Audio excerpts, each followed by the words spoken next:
All right, let's talk about something that can be, well, incredibly frustrating for anyone going through stroke recovery. You put in all this painstaking work, right? You practice and practice at home, but then the moment you step out the front door, it can feel like all that progress just vanishes. It's confusing, it's disheartening, and in this explainer, we're going to break down exactly why it happens. And this quote, wow, it just hits the nail on the head, doesn't it? It perfectly captures that feeling of hitting an invisible wall. It's like all your progress gets reset for no reason you can see. So what is actually going on here? Okay, so let's start where most of the recovery work happens. At home. You know the drill. It's all about repetition, about focus, about trying to rebuild those pathways in the brain with sheer, consistent effort. It's a really structured routine.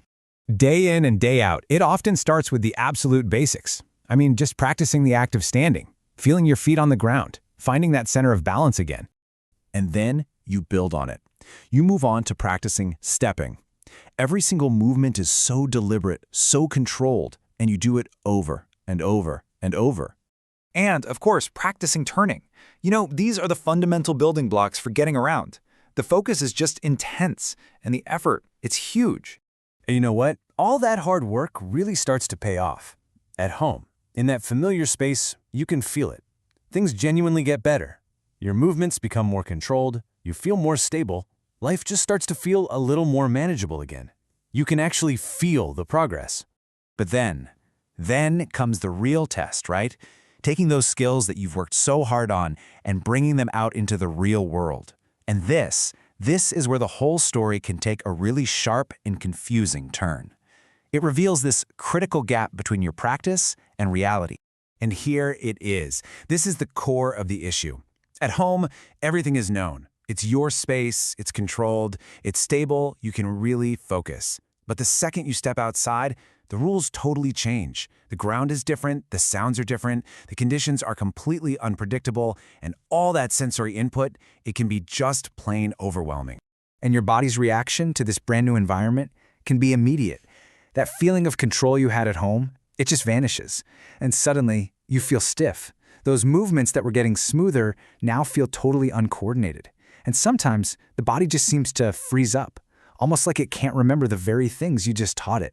When this happens, it is so natural to start doubting yourself. You start asking these questions. Did I not practice enough? Did I not try hard enough? All the blame just turns inward, and you start thinking it's about the amount of effort you put in, not the type of effort. So what do? The logical thing seems to be to just double down, practice longer, push harder, put in more sheer effort. But the frustrating part is, this often doesn't fix the problem. The issue is still there, and that just makes the whole thing even more confusing.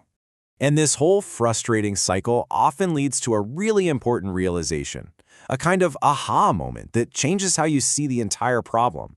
Maybe the issue isn't the movement itself, and maybe it's not the amount of practice. Maybe it's about something else entirely.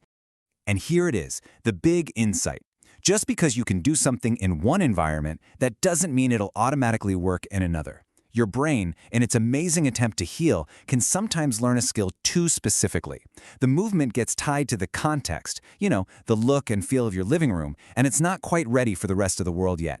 So, this whole phenomenon actually has a name, and giving it a name is so powerful because it helps you understand that this is a real, recognized pattern. It's not some personal failure. We call it the context gap. So let's define that real quick. The context gap is simply that disconnect between the skills you master in a predictable, controlled place like your house and your ability to actually use those exact same skills out in the messy, unpredictable real world. So to bridge this gap, your body and your brain have to learn to adapt to all sorts of new conditions. And this isn't just about doing more reps. It's about variety.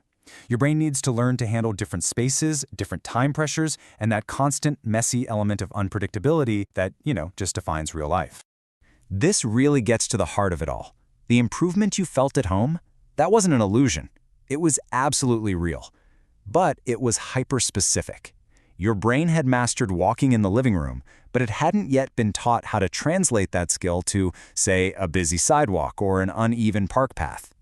And look, just understanding that the context gap is a real thing can be transformative. It shifts the whole story away from blaming yourself, away from that doubt, and toward a much clearer understanding of what real, functional recovery actually takes. This quote is so important because it validates the whole experience. The hard work you put in, it was 100% real and totally necessary. The problem was never the effort. It was just that the results weren't, well, flexible enough yet to carry over into new situations. And here is probably the most important thing I want you to hear. If this story, the progress at home, the struggle outside, if that feels deeply familiar to you, please know this: you are not alone. This is an incredibly common part of the recovery journey. It just doesn't get talked about nearly enough. So all of this leaves us with a really important question, right? A forward-looking one. Now that we know that context gap exists, what do we do about it? How do we start to design our practice so that it prepares our brain not just for one room, but for real life? The journey to understanding these patterns is always ongoing. If you want to dive a bit deeper into these ideas and experiences, the source material for this explainer has a ton of great insights over at strokerecoveryguide.org.